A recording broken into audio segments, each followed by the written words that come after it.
Ma'am Floricel, are you familiar with resistant starch? Pero para po sa akin, Para po sa akin, ma'am, rice pa rin po talaga.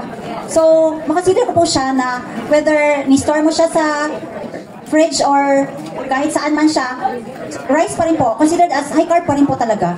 Just like water po. Gawin mo siya, pakuluan mo siya. H2O po siya. Pag gawin mo siyang ice, buuin mo siya, H2O pa rin po siya. Yun po ang para sa akin. May dadagdag po si Doc RJ. I just add that the idea of resistant starch, I think, started when there's the continuous glucose monitor. Yes. Because the ones who are making contents on YouTube and Facebook, meron silang continuous glucose monitor. So they were trying to see how their body responded to Resistant rice. starch, yes. For example, first rice lang. Then what if they ate the rice nga nabahaw? Or rice nga nagref? I think those are just experiments. Okay? So just the same, even it's cold rice or bahaw nga rice, I think it'll still raise your blood sugar eventually. Yes.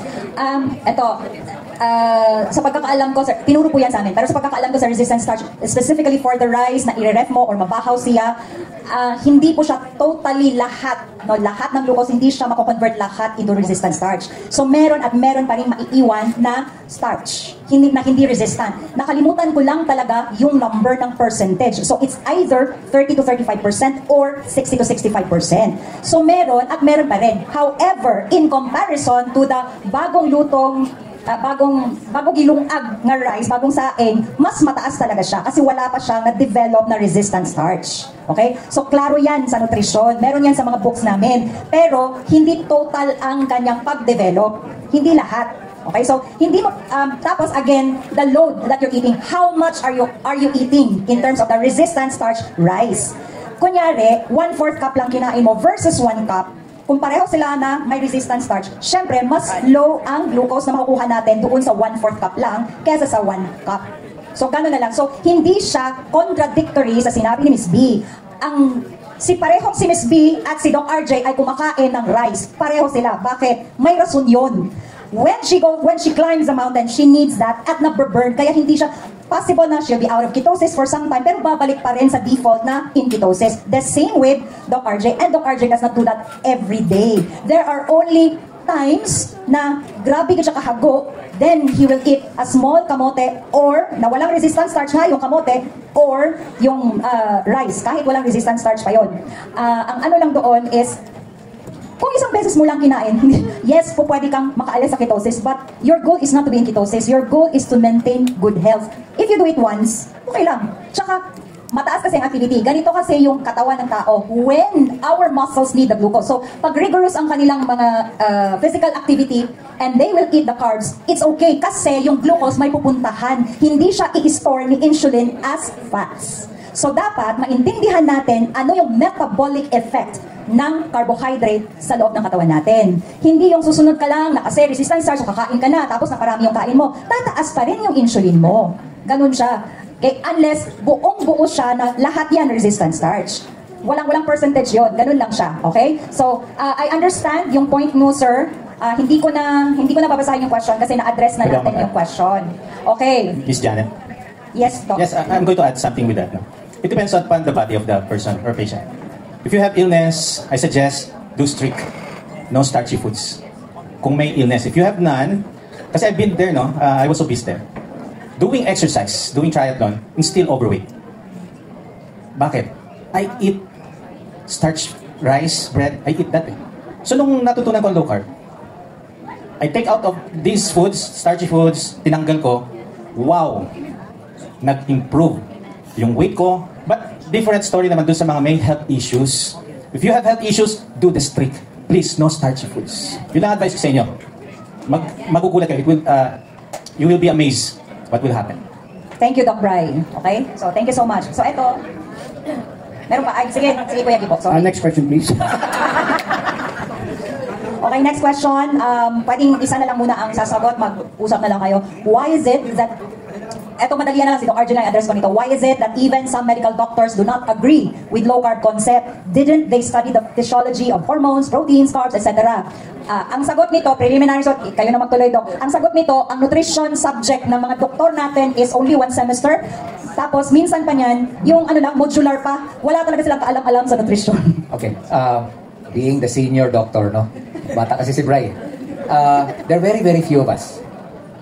In Cagayan de Oro, there are 2. In Agusan del Norte, entire Caraga. No? That's 5 provinces including Dinagat. I'm only 1. Okay? So, spotty kami. In Davao, there's 1. There are very few of us because umalis na kami sa religion. Umalis na kami sa kulto. Okay? Look, Brian is a pediatrician but he's doing metabolic health. At least ako medyo malapit because I'm in rehab. When I see you after a stroke or back pain or with hypertension or whatever, pag na-rehab, consult kayo, I can insert metabolic health. Pero sa kanya, pedya. Malayo. Dr. Grace is ENT, tenga, ilong, mata, at saka bibig. Yet metabolic health. Ako nyo? So, it's going to be rare. We are rare species, no? And hindi talaga, it will take time for the entire medical industry to shift towards this. Even with the volume of, in fact, there's a new study na share ko sa papa, talo ng low carb or keto ang dietary approach to stop hypertension. That's the DASH diet. Yes. Developed by the American Heart Association. Natalo ng keto in terms of lowering blood pressure, blood sugar, BMI, and everything. Hindi yan tatanggapin. Hindi yan mamamatay na lang sila. My best friend, cardiologist, sinabihan ko 5 years ago, he texted me, sorry friend, I have to stop it because it's not in the guideline. So he's now overly obese, he has blocked arteries, he's not a good candidate for surgery. Mamatay na lang siya, hindi pa rin niya susundin ang low carb concept. So I hope you understand. Paano ngayon yan? Di ba may recent na announcement ang American Dietetic ba yun? American Dietetic Association that says diabetes is just a diagnosis. It is not a life sentence. It can be reversed. Salungat ito sa statement nila before. Ngayon lang yan, bago. Be careful. That's the ADA, the American Diabetes Association, is the old group that says diabetes is is a progressive illness. Itong American Diabetes Society is a group of low carbers. Oh, kaya pala. Okay. So, meron ng movement doon. Okay. The Low Carb USA, Low Carb Down Under. Low Carb Down Under is what tayo nagsimula na tayo ng Low Carb Philippines, which is good. Okay, sige po. Next question, kahit sino din po pwedeng sumagot. Japanese are carbo loaders, which I beg to disagree. They eat rice or noodles with meat and fish as staple in their diet. Sige, Japanese are carbo loaders. They eat rice or noodles as staple in their diet. Yet they are the healthiest in the world. It's not true. They're not. Would you care any of you to answer? Okay, kasi general yung tanong, no? Parang yun yung connotation natin pagdating sa mga Japanese na healthy lifestyle sila, healthy yung bakit sila kumakain ng rice pero okay sila. Pero in general yung tanong masyado siyang broad. Pero kung tutusin, I have met one Japanese na kinausap ko rin who has cancer. No? Hindi siya kasi 100% to claim na ganun. Meron kaming kanood sa Japan na marami na tayo nakot sa Japan, no? Na still suffering from metabolic diseases. So hindi siya absolute to think, no, na iba-iba pa rin yung katawan natin unless meron talagang study or sa Japan na sila ay diba? Parang para siyang nabuo lang na idea. No? So yun yung comment ko diyan. Thank you, Kuya Gibo. Gusto ko sana mag-comment kaya web na lang. Pero hindi sila, they're not the only blue zone people. Pero ang pinaka-healthy is hindi sa kanila. Kaya hindi sa Japan. Alright, next question. Anybody can answer again. I've been a low carber for 4 years. Every time maka-cheat, even once a week, sakit kaayo akong tiyan o ulo. Question. Ingin na dyan ako live forever? Hehehe. In Tagalog. Nagbisaya na noon. Kasi di ba, kapag na-healed ka na, tapos nag-cheat ka, di ba may mga symptoms tayo, ramdam na ramdam mo yung sintomas na idudulot ng kinain mo na pagkain na considered cheats. So, ganun na lang daw ba ang kanyang life forever? Sasakit daw ba yung ulo at saka yung tiyan niya forever? Ang short na sagot doon is yes. Bulikat. Because once you become a low carber and you're fat adapted, your gut microbiome, all your bacteria in your stomach will now be geared towards natural food. If you accidentally ingest fructose, it will come out as igit. Everybody will. That's why I know I ate something bad because it will come out as soon as possible. Kaya pala. Tapos if I eat like fiesta, Christmas, New Year, I eat a lot, no? But it's all lechon, baka, and whatever. It's good. But for example, na-tempt ako ng salad. Fruit salad. Ayan, that's maya nasa CR ka na. And it's not the diarrhea that's going to drain you. You notice mga 2 or 3 visits and it's finished. Right? Because yan, bulika, cheating. Kanyo? So, the body will police itself. Okay? Huh?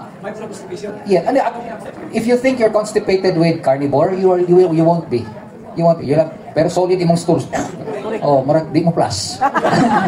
Tuloy-tuloy lang. Dalawang balde. Yeah. Inani kataas, putlong. Putlong, yes. Okay? Yes. Well, if you want to really make it go fast, you can try cheating so that it will become explosive.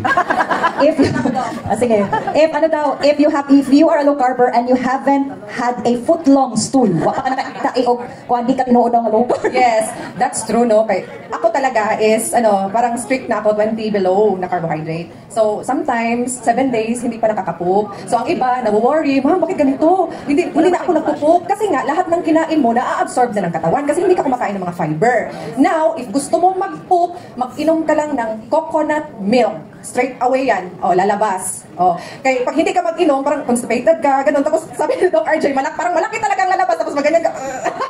So, dapat coconut oil. And then, yung katawan natin or yung tummy natin, kapag kasi fat adapted na tayo, ang tanggap niya sa mga foods na kinakain natin, yung mga nag-cheat tayo, is parang foreign na. Kasi nga, nasanay na siya sa fats. Tapos biglang parang kotse lang ba na ito ang fuel niya, tapos lagyan mo ng di masisira. Gasolina, yes. Tapos, if bukanin mo bisig, patay. Yun, patay, masisira. And then, wag niyong na mag-cheating kasi nga, nag-change kayo ng lifestyle dahil gusto nyo makorek yung mga diseases nyo, tapos panay ang cheating nyo, babalik ang problema ninyo. So, sa low carb, lifestyle na dapat. Ganon. Para tuloy-tuloy, hindi ka na babalik ulit sa maintenance. So, kung panay ang cheating mo, baka mas delikado.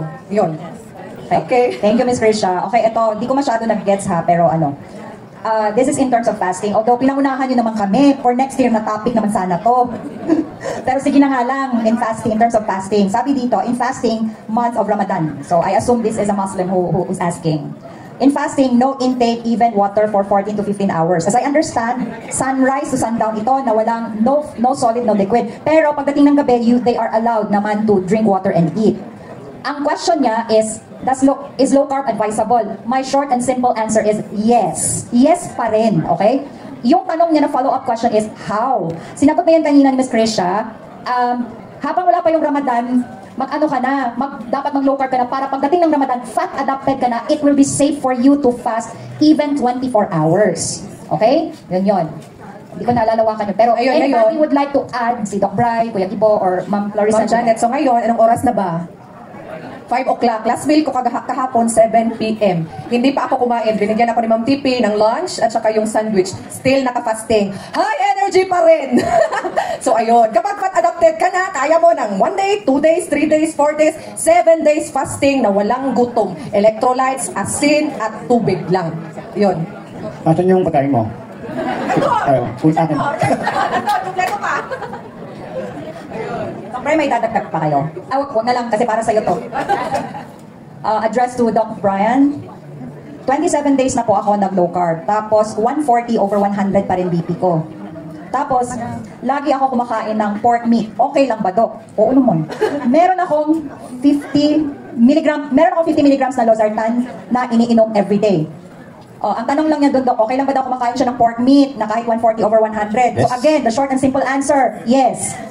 Ang dyan is, why is your BP elevated still? So, there are many factors that produce yung high blood pressure. Yes, narinig ko na dyan. Stress, dehydration, sleep. Yan, alam niyo. Alam niyo pati. Right? So, there are many factors that can contribute to high blood pressure. And ang mahalaga dyan, eat real foods, sleep early, no stress, evade stress, pero... Manage stress. Oo. And yes, be patient. Trust the process. 27 days.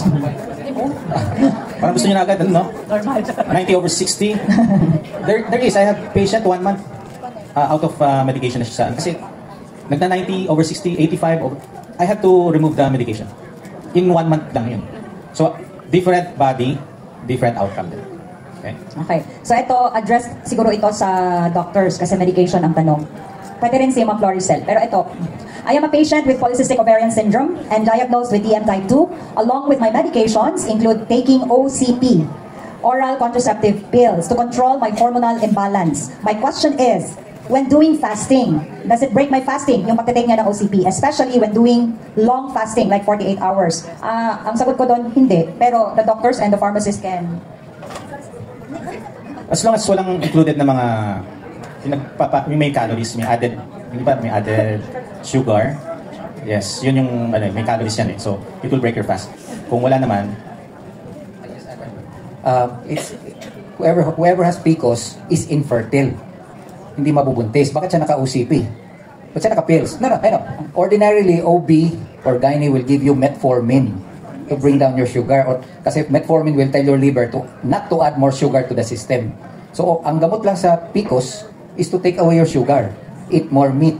So, you don't really have, and if you are aiming for fertility, no, mas mag-carnivore ka para bumaba ang sugar mo, mawawala ang PCOS mo. Yung PCOS mo kasi is a response of your ovaries to the sugar. Okay? So, you may stop the pills. Okay? Unless, of course, ayaw mo mabuntis. Okay? Kasi the moment mawala yung PCOS mo, mabubuntis ka. Especially if you have exercise. Yung taking away the sugar, adding meat, and adding exercise, surefire yun, pregnant ka kaagad. Okay? So, Doc, follow-up question on that. I have a similar case. Would it be okay, kung ipapa-carnivore na siya, would it be okay to drop na lang the OCP? Yes. Kasi yung OCP supposedly is to correct the hormonal imbalance. But the hormonal imbalance is from PCOS. Yung polycystic ovarian syndrome eh. Okay? The cyst that grows in the ovaries is a response of the ovaries to sugar. Okay? So, maraming drama sa Facebook yan. Ang gamot dyan, wala lang asukal. So, you can drop the OCP or the pills. So, di naman ang head ni OB? Pwede naman. But you can stop. Matingala na lang OB na wala na ang PCOS. But I'll give you an example. My daughter is type 1 diabetic. Supposedly taas ang sugar. But because she's compliant with her insulin injection, kaya naka-insulin pump man siya, she got her ultrasound, she has no PCOS. Ordinarily, ang type 1 are obese with PCOS because of the sugar. My daughter, since she has her insulin pump and she eats a lot of meat, wala siya PCOS. Okay? So, inana ang sikreto. Okay? Ayun. So ako, obese good ko dati, and I have PCOS, parang 19 sa left ba yun at 21 sa right. So pinatake ako ng OCP, walang nangyari. So nawala ang PCOS dahil nag-lose weight. Doon na nawala ang PCOS. Kahit ano pang take natin ng OCP dyan, hindi yan mawawala pag hindi mo i-correct yung insulin resistance, yung pagkataas ng diabetes ninyo, kasi nga ako diabetic din ako, tapos obese pa. Mawala yung PCOS na yan, if i-address mo yan, yun, stop the OCP straight away and then do the healthy lifestyle, low carb, as much as possible, carnivore. Mas mabilis. Marami na akong followers na, ma'am, thank you very much. Dahil sa pag-low carb ko, I'm 14 weeks pregnant. For how many years? 14 years, hindi siya makaanak, hindi mabuntis-buntis. Nag-post ako. If makita niyo yan sa page ko, nag-post ako kasi napako-comment siya. Thank you very much. 14 years na naghahanap ng baby. Nag-drop lang ng weight dahil nag-low carb na buntis. So, yun ang sagot. In short, kung di kayang bitawan ng milk tea, mag-OCP. OCP po is medication for the PCOS. Okay. Bakit po wala kayong tanong? Last year po sang katutak, di ko matapos-tapos. Ngayon wala kayong mga Ay, mahirap niya, baka kami magtanong. 1:1 na ganun. kasi nag-one-on-one na po kayo, Doc. Okay, thank you very much. So, wala na po silang tanong. Thank you, Lord. Makakain na kami. Wala na silang tanong, pero may pinasa na papel. So, babasahin ko na lang. Thank you sa inyo lahat, mga coaches. May you live longer para andyan pa rin kayo. For us, we are forever indebted. Ay, akala ko big bang ending na, may parabol. Pero hindi, sige pa, kaya pa. Halika, sir. Tagalog. Doc, sir, ma'am.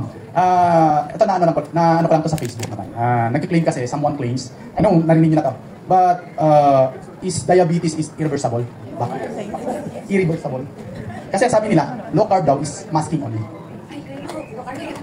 Doktor ba yan? Doktor ba yan? Kating-kating na yung paa ni Brian, no?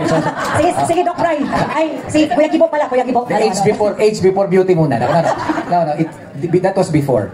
If you look at the history of diabetes, as early as mga 1700s, matagal nang pinagbawal ang sweets and carbs. If you look at the very, very old mga textbooks sa medicine, very recent lang yung addition because it's only in the 1970s na iniba yung food pyramid. Tapos ginawa na nilang na-demonize na ang saturated fat and animal fat. So it's a very recent development now. Again, uunahin ko sarili ko, I'm relatively older than Brian. When I started practicing in Butuan, and I was a chief of clinics at the hospital in 2000 until 2005, from the shifting of Medicare to PhilHealth, ang hospital na dialysis, lugi. Pinagtatapon lahat ng mga dialysis machines from the US and Europe to the Philippines. And we were one of the recipients, galit na galit ang may-ari ng hospital. Why are they throwing dialysis machines? And that is 2005. By 2010, nag-explode na yung dialysis. In fact, I finished med school in 1989, 400 graduates at UST. Ang isang diabetes patient, 20 kami na mga medical students nagsishare sa kanya. Literally, I finished med school not knowing diabetes. Ganyan ka-rare ang diabetes way back in the 1980s, 1990s. Ha? Pero ngayon, everybody is on dialysis. Mas marami pang dialysis beds kaysa hospital beds. And the number one taxpayer in every town is your nephrologist. Sige. Okay. Sagutin ko lang po yung yung question na irreversible. Okay? Ako naniniwala ako reversible siya. Pero hindi ko ibibigay ko sa kanila yung ibabalik ko yung argumento. Pagpalagay natin tama sila. Irreversible siya. Okay? Bibigyan na natin. Pero kayo tatanungin ko. Pag sinabi ba sa inyong irreversible ang diabetes, makukontento na kayo. Ay, irreversible pala siya. O sasama kayo sa grupo like us na naniniwala ang reversible siya. Kasi pag sinabi mo irreversible, wala ka nang gagawin, maniwala ka na lang. Take the medicine, lifetime. Ngayon, ano yung problema dun sa samantalang na nag-low carb ka, natanggal yung maintenance mo, natanggal ang insulin mo, nakabalik ka sa dating ginagawa mo, lumakas ka, natutulungan ang buhay mo, dati kang bedridden na nakabangon na ngayon, because of low carb. Hindi mo man na-reverse, pero nawala ang gamot mo. Kayo natatanungin ko, babalik kayo sa dating ginagawa nyo. Diba? Hindi pa rin kayo babalik kasi kung ano yung nagbigay ng buti sa buhay mo, mag-stick ka na doon. And then who knows? Magugulatan na tayo kasi kami ni Doc Bry for more than 3 years until now sa follow-up check-up kay Doc. Nakikita ko, normal sugar pa rin, normal ang lipid profile, normal ang CREA. No?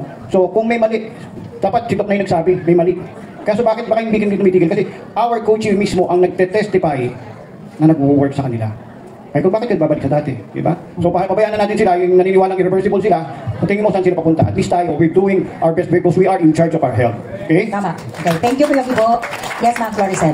May add lang po ako, ma'am, sa sinabi na irreversible. Kagaya ng sinabi ni Doc RJ kanina, noong 1989, nag-aagawan sila 20 students is to one patient. Kasi nga, nung panahon na yon, very rare pa ang diabetes. Ibig sabihin, nung panahon na yon, ay hindi pa ganun kalala ang mga processed foods, ang mga sugary foods and beverages na sa market. Meaning, noong panahon, maganda pang lifestyle ang diet ng mga tao. Ngayon, ganun na po kalala, kadami, kalat na sa market ang mga sugary foods and beverages. So meaning, ang cause po ng diabetes is lifestyle, diet. So meaning, we should correct our diet. Diabetes is a lifestyle disease. So we must correct the diet, the lifestyle. So tawagin man nila irreversible, pero para sa atin, nare-reverse talaga, pero hindi din nila matanggap na reversible siya, remission lang daw. Sila na po bahala, remission man or reversible. Sila na po bahala. Basta tayo, as a low carber, alam po natin kung anong benefits sa low carb. Kung hindi ka na umiinom ng gamot, normal na, stable ang inyong blood sugar. So, ano pang matatawag natin doon? 'Di ba? Kung sila nagsasabi irreversible, let them defend kung ano yung, paano nila i-defend yung irreversible na tinatawag nila. Kasi tayo, bilang pasyente or low carber, alam na natin paano isagutin yon. Kasi nga wala na kami maintenance. Hindi natin matatawag na band-aid solution lang yung low carb. Kasi, for a long period of time, wala nang maintenance. Stable na ang blood sugar. So, ang tamang band-aid solution talaga na tinatawag are yung mga medications. Yon. So, sila na po bahala. Sila mag-defend sa sinasabi ng irreversible. Hindi po tayo dapat ang sasagot. Tama. Yes. Yes, Dr. Right. Ganito na lang yun, Kung sa kanila, irreversible, kasi hindi gumagaling. Oh, yes. So, pagka sa atin, gumagaling. sasabihin ko reversible because I've been managing diabetic decades, 2-3 decades of diabetic, 7 years insulin, in 1 month natanggal yung insulin, another month oral medication, follow up every 3 months, nakatatlong 3 months pa nga siya. Normal FBS, HbA1c, normal. So, doon ko masasabi, reversible siya. Okay, thank you, Doc. Sige, Doc RJ. And finally, ako 12 years ko na to ginagawa. I started at age 49. Okay? I'm turning 60 this year, in March. And when I was 55, bali 6 years into the low carb, I got reinsured for 10M at 0 rating. Zero rating, di ba? Mga ahente kayo? 0 rating. So meaning, para lang ako 20 anyos naka-insured with Sun Life. Okay? Okay, thank you, Doc. May pakabol pa. No, ilang taon ka na diabetic before bago ka na? 49 years. Ilang taon na yun ngayon? 12 years. Magta 12 years na siyang naka-low carb. 12 years lang minamash lang ni Doc ang sugar. 12 years. So, ayun nga, I was diabetic at si Doc ko noon gusto niya akong ilagay sa insulin. So, guilty ako kasi nga during my childhood days, papunta ng high school, kumpol-kumpol na mga sweets ang kinakain. Hanggang sa nawala yung tonsils kasi nga nagka-chronic na, marami ng inflammations. Hanggang sa nag-give up na ang katawan at naging diabetic. So, maybe before, yung kabataan pa, hindi pa ako nagkaroon ng diabetics. So, hanggang sa, na talaga yung katawan ko, parang naipon na lahat at doon lumabas, mga 2017, 2018, 2019, na nag-diabetic. So, saan galing yon? Hindi naman ako inborn na diabetes. Doon nang galing sa lifestyle food, mga kinakain ko na matatamis. Now na nag-low carb na ako, nawala. Wala ng maintenance. So yun lang siya. Lifestyle change. Kaya ko lang. Ang sabi doon, syempre, kaya bumaba ang sugar is dahil hindi lang sila kumain ng carbs. Bakit ang parang kayo mag-isip, parang bakit ang sama nung dating? Pero kung iisipin mo i-analyze nyo, what's wrong with that? Kung ang pag-iwas mo lang pala sa carbs, magpapababa ng sugar mo, ba't hindi nila suportahan? Alright. Diba? Ganito sige, mamaya na, sandali lang yung question. Para matapos na yung reversible or non-reversible, ganito na lang. I have been doing dietary counseling and lifestyle change na counseling to my patients since 2002, thereabouts 2003. Nag-shift na lang yan, nag-shift na lang, pero it's very frustrating kasi ang doktor magda-diagnose, mabibigay ng medication for dietary management. Tapos ibibigay na yan sa amin. So kami naman, kung tinuro sa college, yan, magko-compute na, ilan ang carbohydrates, ganyan. It is very, very frustrating for us na makikita mo yung mga pasyente mo na isa-isang namamatay. Isa-isang nagkakaroon ng complication year after year after year. Kaya, nung na-discover ko si carnivore and low carb, I tried it first myself and then I practiced it pakonti-konti lang sa a few of my close friends na may diabetes and it was effective. In a matter of 2 weeks, yung FBS na 600, na 300 agad. Tapos from nag-blind na, in a matter of 1 week, nakakita na, nakadrive na ulit. Okay? In a matter of 3 months, reversed. Ganun kabilis. Hindi ka ba ma-happy as a health professional? Okay, final na lang yan. Hindi na bumalik si pasyente sa akin, okay? So final na. Problema na nila yan kung ano i-comment nila, reversible hindi. Basta, tayo sa concerned patients natin at saka mga friends and family natin, na-reverse natin. Sa mga naniwala sa atin, wala nang sakit. Ganon. Okay. So bago tayo pagpatuloy yung question, I'm sorry, but Miss B is going out kasi may doctor's appointment. So kung may tanong kayo for Miss B, please ask na. Kung wala, Miss B, ano daw po yung Facebook page para i-follow na lang nila kayo? I have yung aking page for sa mga workshop, meron. But you can follow my Beng Legaspi po. Andun. You can watch all the videos if you have any medical condition. Andun din po sinasabi ko kung ano yung mga tamang pagkain na kainin nyo. It's up to you if you want to follow, pero sa akin kasi is, binabasa ko kasi ang diet ko, kaya na-mention kanina, ako kumakain ako ng rice, but based on GL, on glycemic load. Kasi doon ako nagbabasa, ang GI kasi is glycemic index, wherein nagsasabi ang GI, gaano kabilis mag-convert ang sugar na kailangan mo, gaano kabilis mag-affect. Ang glycemic load kasi, gaano ba karami. Yun ang sinusundan ko when I eat rice. And I only do that pag umaakit ako ng bundok, kasi baka hindi ko maakyat pag wala akong calories. Ganun yun. So, pakinggan po ninyo. You can follow me sa Beng Legaspi po. If you want a meal plan, a customized meal plan, kasi I'm doing some meal plan pa sa mga iba kong student na doctors sa Cebu na nagtayo din ng cafe. Ako gumagawa ng meal plan ng mga pasyente nila. So, inaano nila. So, if you want, if I have a spare time, I can make a meal plan for you. So, okay na po. Thank you so much. Palakpakan muna natin si Miss B bago siya umalis. Thank you so much, Miss B. Kita na lang tayo next year ulit o kaya pag nakabisit ka ulit ng CDO. Okay. Bago ko ituloy yung thank you, Miss B. Bago ko ituloy yung meron pa tayong isang question. Just would like to acknowledge our low carbers from Dipolog. Ang layo pa nila. 8 oras din nag-travel. Si Ma'am Quintina. Thank you so much for coming. She's 90 years old. Bye, Sir Owen. She's 90 years old. Low carb, tapos ng carnivore, tapos ng ketovore. Okay, so, ayan. So, mas worse siya dati. Okay, ma'am. Your time to shine. Good afternoon. Sir, kasi yung tatay ko, diabetic siya. From 40 to the time of his death, 81, he was insulin dependent. Pero ako kasi nag-alaga. May biology background naman ako, so naiintindihan ko mga hormones. So napapansin ko, certain food lowered his blood sugar. Lalo yung pako, yung saging, puso ng saging, ang palaya. Bumaba talaga. Minsan, inject ko ito ng insulin, normal naman. So, minsan nila ako nag-insulin. Minsan visit kami ng doctor niya, sabi ko, Dok, meron ba bang chance yung tatay ko na makagraduate ng insulin? Kasi minsan normal insulin niya, sir, depending sa food. Sabi niya, hindi na kasi nag-shrink na yung pancreas niya, hindi na nagpa-function. So, is it true? They should have done a repeat ultrasound or a test for C-reactive protein sa pancreas. Just to give you the history of insulin, the insulin was made only for type 1 diabetics. Type 1. Because these people, like my daughter, they really have no pancreas. Okay. Pero walang market yun eh. How many type 1 diabetics are there in the Philippines? Yung anak ko, pag nagsiseminar, siguro sila mga 50, 100. Okay? Rare ang type 1 diabetic. That is why, for marketing purposes, sinali na ang type 2. In reality, they don't need it.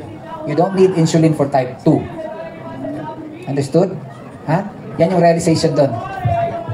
So, mga diabetic, wala ang function na. Oh, that's why you don't overdose your sugar para bumaba na yung insulin resistance mo. Sabi kasi na, kung sa sipo yung medical na. For nakabutang Novo Nordisk. No, yun sabi niya sa akin na parang hindi ko kalangatan ang function yung pancreas. Yes, but you can make it alive. That is why yung Ozempic injection, okay, makes you full. Remember, ang Ozempic, ang effect is suppress your appetite. Wala kang ganang kumain. Hindi ka pa, you will not load yourself with food. And you will not need insulin because your blood sugar is down. So, low carb na. Pagkali ko malang function na. Dapat. It will. Because you will not burden, nag-shrink na siya because you burden your pancreas with too much insulin production. Di ba sa lecture ko, hyperinsulinemia. Yes. Sige, trabaho. Pero pag, example lang, why does Ozempic work? Because when you inject it, once a week, wala kay ganang kaon. Wala kay ganang kaon. What happened? Wala ka nag-fasting. Kung na muniwang ka, pero ang niwang mo, nawala imong muscle, dili imong fat. Okay? Starvation ba? So, mo regenerate imong pancreas. That's in the study, Ozempic will regenerate the pancreas. Siyempre, kaya wala na may kaon. Wala na trabaho. Okay? Achieve na. Pero in addition dun sa tanong niya, bakit daw bumababa pag nakakain ang palayap ako? Kasi mga low carb food naman yun. Fiber. Low carb food. Low carb food siya.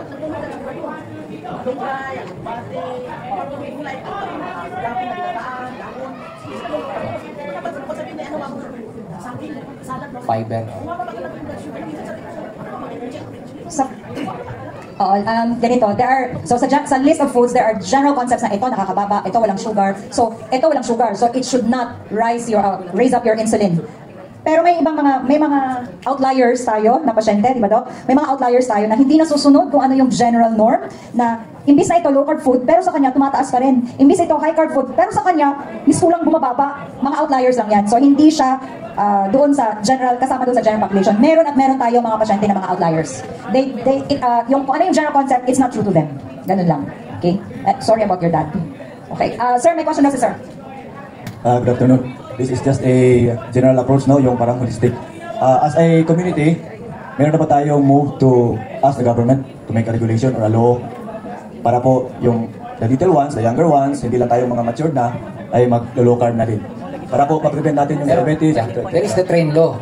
The train law on sugar-sweetened beverage. That's why lumiit ang Coke nyo. That's why expensive na siya.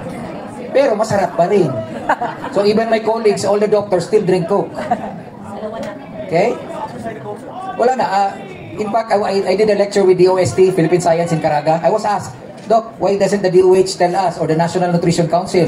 I told them, I'll throw the question back to you, DOST. Why don't you make a research on low carb? Why? Because there is no funding for low carb. Ano namang industry magbe-benefit? Wala. Actually, nakita ko po na sponsor po tayo ng gobyerno. This event, may DTI, may local government. Dapat very few, sir. Very few. Very, very difficult. Para po makita natin yung vision and mission ng grupo. Para po makalahatan or yung for the future. We're very few. Patay ng party list, mahirap pa yan. The community needs to grow more. Yes, sir. How about if it up sa Congress or the Senate or? I'll tell you my city. Butuan City approach. Butuan City, our mayor is my cousin, RCL. Ronnie Conde Lagnada. When he won, I wanted to start his unta sa iyang name. Restricted carbohydrate lifestyle. Cute, no? Oh, what did he say? What did his advisor say? Ayaw na ba'y epal masyado? Epal. See?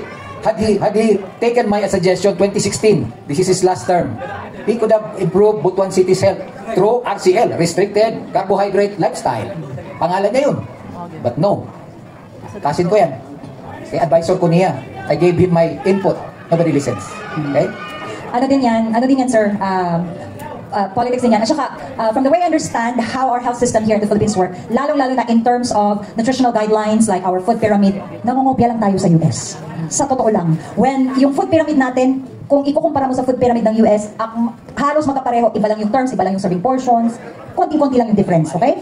Now, ngayon, nung nagbago na ang US ng kanilang guidelines, ginawa ng My Plate, meron na rin tayong pinggang Pinoy. So, kita mo, tama talaga yung contention namin na gaya-gaya lang talaga yung Pilipinas sa US. Eh ngayon, na si Trump na nanalo, at may voice na si JFK, RFK, we're hoping na magbago na talaga kasi si RFK talaga yung nagsabi that the food pyramid is the biggest scam. Yes. Okay, so established na yun, ha? So, makaantay na lang tayo na ma-change sila. Pag na-change sila, change na rin tayo. Kasi kopya-kopya lang tayo, di ba?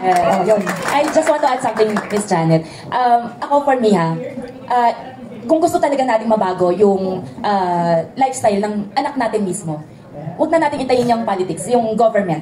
Start na tayo sa atin, sa bahay natin mismo. Kasi pag inintay natin ng government natin, napakatagal, baka nakabaon na tayo sa lupa, hindi pa rin yan nababago, di ba? So, start natin sa sarili nating bahay. If dati mga donuts and pastries yung ginagawa nating pasalubong sa ating mga anak, bakit hindi na lang ipagluto natin sila ng masarap na home-cooked meals?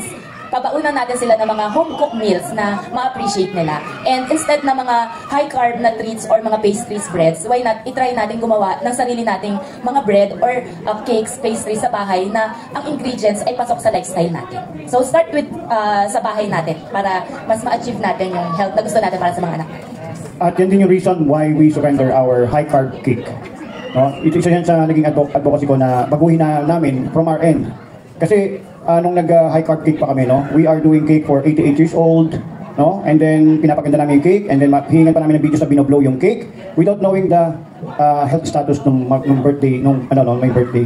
And after that, ano na nangyari sa kanya? Paano kung diabetic siya? Paano kung may health comorbidities siya, di ba? Naging ano pa kami, naging culprit pa kami dun, naging accessory pa kami, no? So that is the reason sinurrender namin yan, yung mga high carb cakes namin, no? Kaya yun lang. May add lang po ako. So, yun po about politics. Kasi nga, di ba, yung health, politics pa rin yan. So, hindi na po siguro natin kailangan, like for example, yung bilanggit niyo about sa Congress, ganyan. Siguro in our small own way, through the word of mouth, even sa mga birthdays, merong mga lamay, merong reunion, even mga small talks, katabi mo lang, pinsan mo, pwede kayo mag-share. Just like sa case ko po, isa pa ako sa mga board of directors sa subdivision po namin. At marami po doon sa board of directors are doctors. Tapos, eto nakakatawa, instead na sila yung magtuturo sa amin or sa akin, dahil pharmacist lang naman ako, sila doctors, nabaliktad. Sila ngayon nagtatanong sa akin, Sel, okay ba tong ano? Kasi ang mga doctors ngayon, ng mga friends ko, nag-practice na din ng low carb.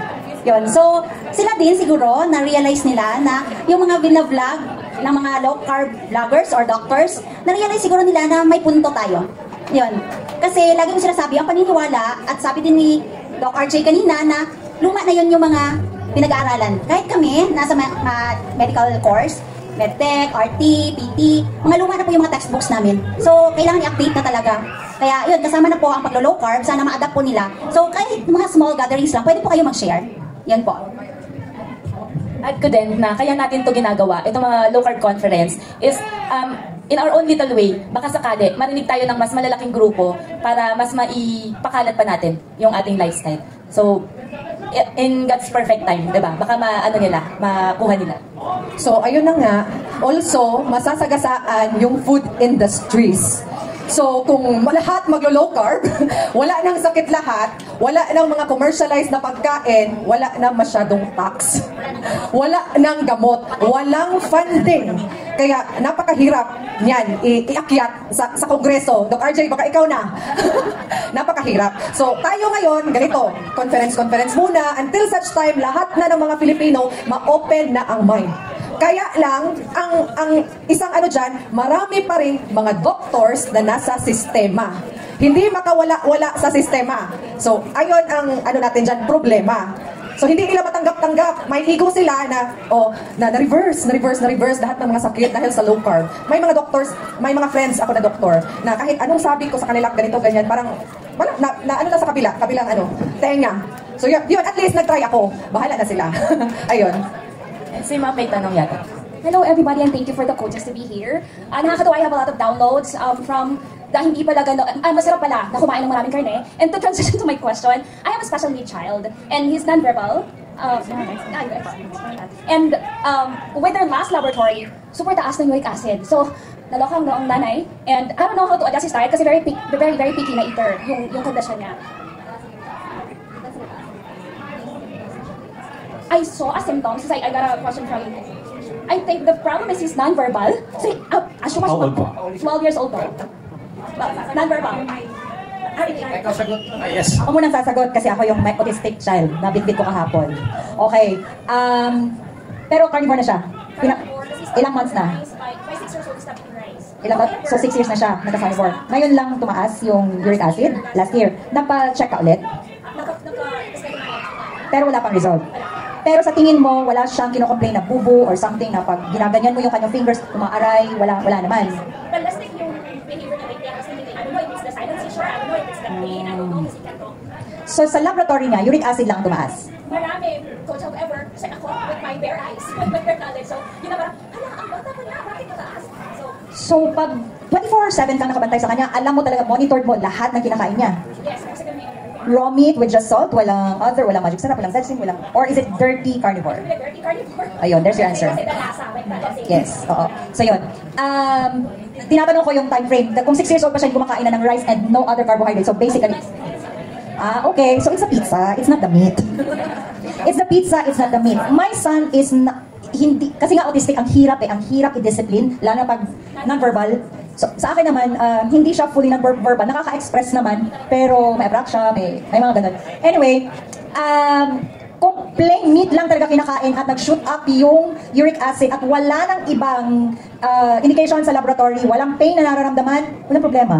Pero kapag may symptoms, mataas ang uric acid, tapos may pain, yun nakakaroon ng problema. So nabanggit mo, he loves pizza. There is your answer. And also, yung carbs, yung mga toyo, magic sarap betsin, yun yung nagdadagdag. So yes, meat-based siya, but there are still inflammatory compounds found in the other ingredients of your food na niluluto mo, plus the pizza. And perhaps, our brain is not made to memorize everything, so perhaps you can write down everything that he has eaten and has taken, yung liquids, kasi it's a big deal. It's a big deal. Yung mga drinks, like sweetened drinks, that's equivalent to 17 donuts. Yung isang ganyan, di ba? So kung sasabihin mo na it's because of the meat, no, it's not. It's not really talaga. Napag-aanuhan lang kasi sila ang... Tapos ganito, walang uric acid ang meat. Ang meron sa meat is purine, which is converted by our body into uric acid. But meat alone, basta hindi lang lamang loob, medium in purine yan. So hindi pa rin siya makakapag-cause ng ganyan kataas na uric acid. Siguro, coach, bakit ako nagtanong sa as to how I manage it. Kasi medyo, complete ako kumain ng approach ko. Dumating ako sa point na, frustrated na. Of course, it's always there. Out of love and life. So, nung pinapper, nilagyan ko ng tapingasas ko yung malunggay. Okay. I don't know kung it will help, but I have to try it. Chef Grace, meron ba tayong low-carb version ng Chef Grace or Ate TP? Meron ba tayong low-carb version ng lumpia wrapper? Or kung gusto nyo baka meron kayong alam na recipe na makashare. Sa mga lahat magtatanong, ay si Ma'am Sen, baka meron siya. Kasi ang perfect na diet for autism is ketogenic diet. So it's 20 and below. You don't have to let him go carnivore, but of course carnivore is better kasi zero carb talaga. But yung pizza, kung gusto mo sila talagang pizza, then you can, swap it with a low carb version, or there is a carnivore version for that. You can search that on YouTube. Masarap pa ang low carb version nun kasi masyado siyang cheesy. Okay. So, Si Ma'am Sel, regarding lumpia wrapper, meron po akong ginawa na dati, lumpia wrapper, siguro early 2023. Yun, made of siya, egg white, tapos merong santan gum and coconut flour. Ko po sa inyo, ma'am, isi-send ko yung link, pero baka meron sila ni Ma'am TP din. Hindi ko po alam. First of all, thank you po sa speakers na nandito at participants po na nandito. Thank you for coming here from different places po. Alam po namin yung pagod ng biyahe, alam po namin yung gutom po. Maliban po doon sa nag-ooman. So thank you so much for the speakers po at saka yung mga participants. Regarding po sa recipe po, depende po talaga sa kondisyon ng recipes is based on anong pwede sa inyo at hindi pwede. So McQueen's is developing almond flour kasi may mga allergic ng coconut flour. We're developing coconut flour kasi may allergy sa banana flour. So hindi po kami one-sided lang sa ingredients kasi may allergic reactions po sa katawan yung iba't ibang ingredients. Kung hindi po kayo sigurado po talaga, meron po tayong mga medical na mga doctors, na mga nutritionists or pharmacists na mas may alam po sa ingredients. So for us, yung stand po namin sa ingredients is depende po kung anong hiyang sa inyo. Yun po siya. Kasi even po yung sugar, hindi po namin alam kung even po may substitute yung sugar namin, yung iba pong diabetic nagsa-spike po talaga yung blood, ano nila, blood sugar nila. So, depende po sa katawan ng tao po talaga yung ingredients ng low carb po. So, yun po yung stand ko sa ingredients ng keto tsaka low carb na mga ingredients. So, yun po siya. May add lang ako sa uric acid. 2/3 of the uric acid comes from our body, not from the food. 1/3 lang, minority. Majority from our liver. So usually in-excrete yan through our kidneys. So tingnan natin yung water intake ng bata. Baka naman hindi na ito umiinom or dehydrated. Pwede. Yes. Usually, if there's a high uric acid, no symptoms of inflammation, I do not give medication. Ako na muna kayo para may question. So ano pong question po sa may mga question pa po kayo na masasagot po nila, Doc. Of course, hindi ko po masasagot yun. Kasi gusto ko lang po talagang magluto. With the guidance po ng ni Miss Janet sa macronutrients. Kasi yung calories, yung fat, yung carbohydrates na pinapasok nyo sa katawan nyo, depende din po kung paano na aano ng katawan nyo yung mga pagkain sa katawan nyo. So, meron pa po kayong ibang question? Pero nagiging MC na ako dito. May add-on ako doon sa lumpia. Kasi nga, yung kapitbahay ko, gumawa siya ng parang low-carb version. So, ang ginawa niya, itlog lang talaga. Itlog lang, tapos very low heat. Mix mo lang ang itlog, asin, and then low heat, siguro 1 or 2. Kung ano kayo, tawag dito yung electric, 1 or 2, tapos hayaan mo lang siya maluto. Konti lang ilagay mo. Konti lang talaga. Parang wrapper talaga siya. And then, she made it for me. Nilagyan niya lang ng dabong, tapos saka beef. Ayun lang. Be creative lang. Kung may tayo na mga bata, you have to experiment. Marami sa YouTube, marami si Ma'am Florecel. Meron din ako. Yes. So be creative, try and try. Lalo na para sa mga kids nyo na may ganyan. Po yung, for example po, yung 4th child ko is lactose intolerance. So bawal po talaga siya ng dairy. So gumawa kami ng bread na no eggs and no milk. Not to exclude the kid na, kumakain ng bread, ba't ako hindi pwede? So they cannot understand bakit pwede kumain yung ibang kapatid ko sa akin. So, yun, kung ano po yung hiyang po talaga na ingredients, mas mabuti po if mayroon kayong health conditions, kayo yung gumawa ng pagkain nyo. Because you can control the salt, you can control the sugar substitute, or you can control flour na pwede nyong ilagay doon sa pagkain. As per pizza naman, instead na bigyan nyo sila ng pizza na high carb, yung ginagawa ko sa mga anak ko, pure eggs talaga. 3 or 4 eggs, minimix ko lang yan siya, tapos nagdadagdag lang ako ng mozzarella cheese kasi meron lang siyang 0.8 something na carb content. Yung isa or dalawang ingredients lang talaga ng mga cheese. Wag yung Eden cheese, yung mga kasi mapansin mo kasi yan ang cheese if pure talaga. Kapag yung cheese na nabili nyo parang addictive, yun, hindi talaga yun pure. Makikita mo sa ingredients. Kapag isa or dalawang ingredients lang, parang ang lasa, strong ang lasa, hindi siya masarap. So, maghanap talaga kayo ng ingredients na isa or dalawa lang talaga. So, ganun. Tapos, yun lang, minimix ko lang siya, tapos nilalagyan ko ng mozzarella cheese, nilalagyan ko ng asin, nasasarapan na yung mga kids. And then, yung mga keto na, natin, ketchup. So, instead na high carb, nasasarapan pa rin sila. So, naubos nga. Napakalaki na parang pizza. So, naubos. Depende na lang. Be creative. Ganun lang talaga. Thanks, Miss Chris. Ano din yun? Carnivore na yun. Marami sa YouTube carnivore na pizza or very, very low carb na mga substitute ng high carb food sa paborito ng mga bata. Magtsatsaga lang talaga tayo na gumawa para sa mga anak natin. Okay, another question. Last question na to kasi magpipictorial pa tayo. For the doctors from the participants, nahihiya po sa spokesperson nila ako. So, siya po is may mga bukol sa katawan. But hindi pa po siya, hindi pa diagnosed as cancer or mga ganun. Gusto niya mag-start, mataas yung sugar, mataas yung BP, tapos, nag-undergo pa ng mga test, laboratory, tapos, paano po daw siya magsa-start ng low carb? Pwede po ba kahit may maintenance na siya, dami-dami niyang iniinom po? Yun yung talaga kasi natatakot po siya na baka anong mangyari. Kasi may mga bukol po daw siya sa katawan. Yun yung question niya. Na ano po daw yung pinaka-baby first step na pwede niyang gawin? Yung parang hindi siya sa doctors po, yung Pinaka-basic, all processed food, all sugar food and drinks. Yan first step mo. Then unti-unti, yung mga starchy foods, and then, tatanggalin mo na rin yan. So, unti-unti, kung ang bata mo, kaya mo yan. Hindi, siya po, siya. Si mami po nila. How old? How old are you po, mami? 62. Kaya yan. So, bata pa. Very bata. You can do it strictly. You can do it. So, pwede na po ba daw siyang mag-start? Yes! Alam nyo, time is very important. When you have health condition, start now. Pero pwede, while nagsa-start po daw siya, pwede po, while starting, i-continue lang po daw yung medicine, di ba? Continue. So... May shortcut ako doon.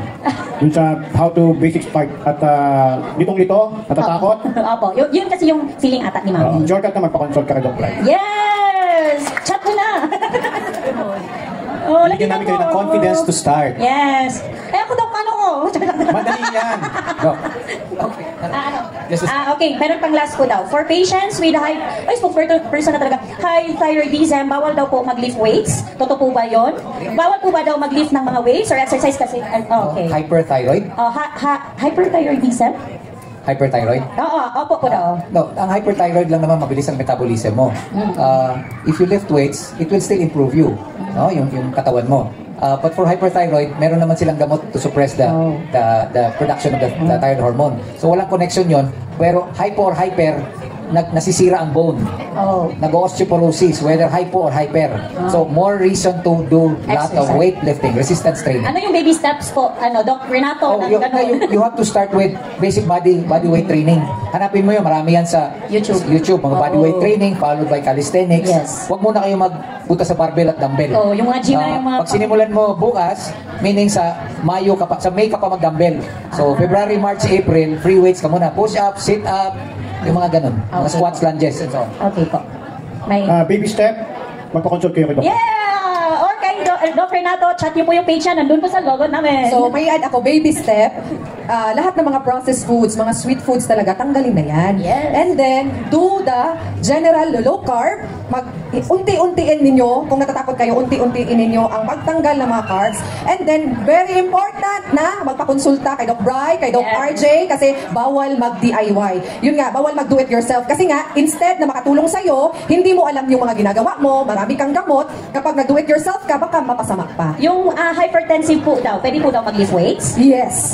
Okay. Kay Doc Renato, yes daw po. Ano pang question po iba? Okay po, ano po yung question? Sige po. Hello Doc, good afternoon everyone and all listeners over this room. I am also a low carb, ketogenic diet with my own. That was 5 years ago. So, nagiwang and everything. Pero ang BP is taas gyapon siya, Doc. So, here comes, naabot ang time nga, any diet ako nagisudlan. Naabot sa time at the age of 57, nagkapatay liver ko. Every 3 months, I don't care about the expenses, matuloy ko Cebu just to visit my doctors. And how many times I asked sa iya na, unsa gyud ang kuan, ano di jud mawala ang fatty liver? Which is isagot na ni Dr. Bri ganina and thank you. Pero I want to share this one. Ang ako naka-decision kong mag-low carb through sa Happiness Family from Dipolog City. Kay best friend man ako ang iyahang sister.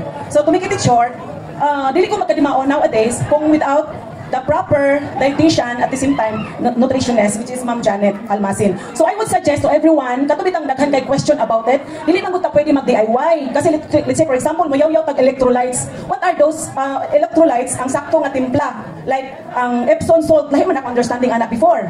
O kanang cream of tartar. Kasi kasi wala jud ako nadungog anyone nga nag-discuss about electrolytes. Gidiscuss ninyo pero wala nobody naghatag og formula. How? Kasi there are a lot of kanang electrolytes in the market which is dili siya clean. Kumbaga, DIY na to, naisakto nga formula. So, Doc, I would suggest, dili ba mo pwede, kamo nga mga low carbers for 3 years, 15 years, especially sa imuha, Doc, nga inyo nalang i-advise ang mga pareha na mo, nga magkuha na lang po og kanang nutritionist, dietitian, para magkadimao po me. For at least 3 months, ay, sorry, na Tagalog. Sila po. Ay, sorry. Kasi ang gusto ko, sorry po ma'am. Kasi ang kailangan talaga dito, pag nagsalita kayo ng electrolytes, bigyan nyo sila ng formula. Pero since limited lang yung time natin, hindi natin magagawa. So I'm so thankful for Ma'am Janet.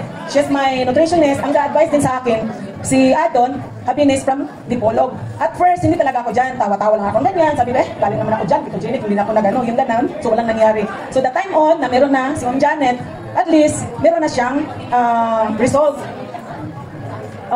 Okay, so yun lang sir, kasi nag-exit na daw tayo ng time. So kanila pa lang, sana nagsalita lang pala ako doon. So pwede ba yun, Doc, na kayo mismo ang mag-recommend? The right person to do the low carb is the person who are trying to research, kasi it's not easy man, Doc, and I know. So dapat, dietitian or nutritionist, siguro mo na ang the right person. Kaya kung through your experience, Doc, it's my idea lang, Doc, ha? To make it short, kung rare na mas rare pa sila. Isa ra kung nasa diri Tibok Mindanao. Oh, yes. So you're looking at work. Kami, at least I tell you, in this island, there are how many of us? But in this island, si Shera. Yeah. Yung pagka lady na, bago na itong convert, R&D gihapon to. Na-notice niyo, it's quite difficult. Okay. That's why, don't expect us to give you formula, and we're doing it easy for now, because there are very few people to pass you on to. It's only my idea, Doc, kasi Yeah, I know. nakita ko kasi kung ano yung flow. Kasi started 10 o'clock this morning, so we ended up 6 o'clock, or in fact 5 o'clock na finish na. Oh. Pero because of a lot of questions na sometimes ang Dipolog mismo, ito siya na, I think, Listen, we are very few people of us here. That's why we're slowly building this up. We cannot create it because pag isa-isa man ta.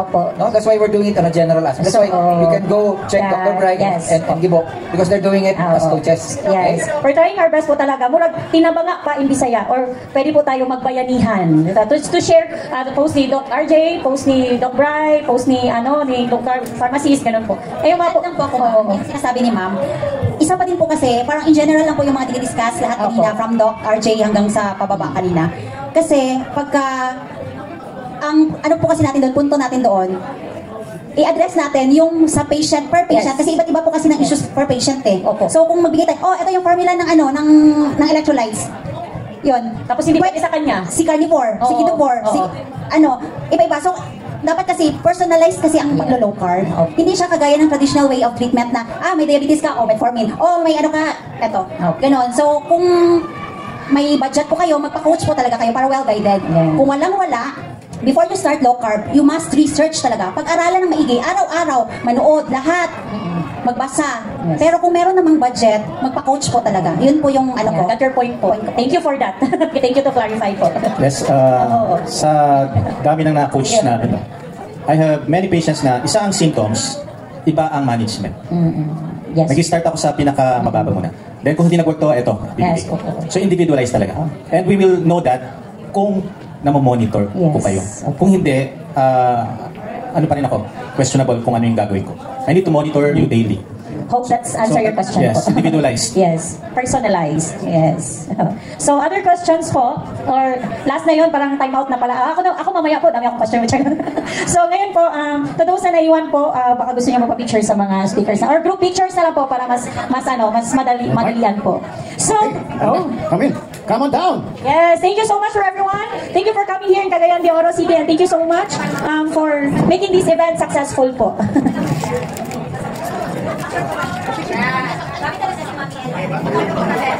Ay, sige ma'am, sure ma'am. Ay, sure ma'am, may problema. Ako cute. Pinagpanaw eh. Nalimpang niyo ang plak. So, chicks. Sabi.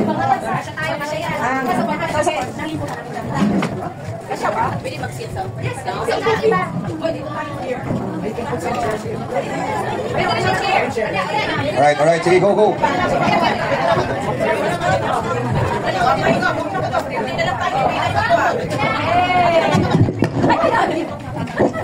Sige, everybody there.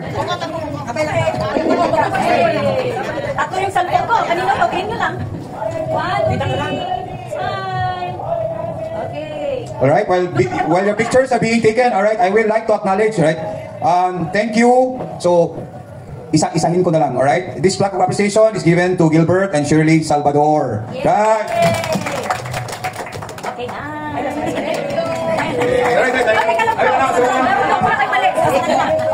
And then we have Chrisia McFarlane. Alright. And then, alright. And this one, of course, our resident, Miss Janet Almacen. Thank you. Alright. And then Dr. Brian Castillo. Thank you, Doc. And then Miss Floricel. Aya, thank you so much. Sure. And then, of course, Doc RJ Villanueva. Yay! Yay!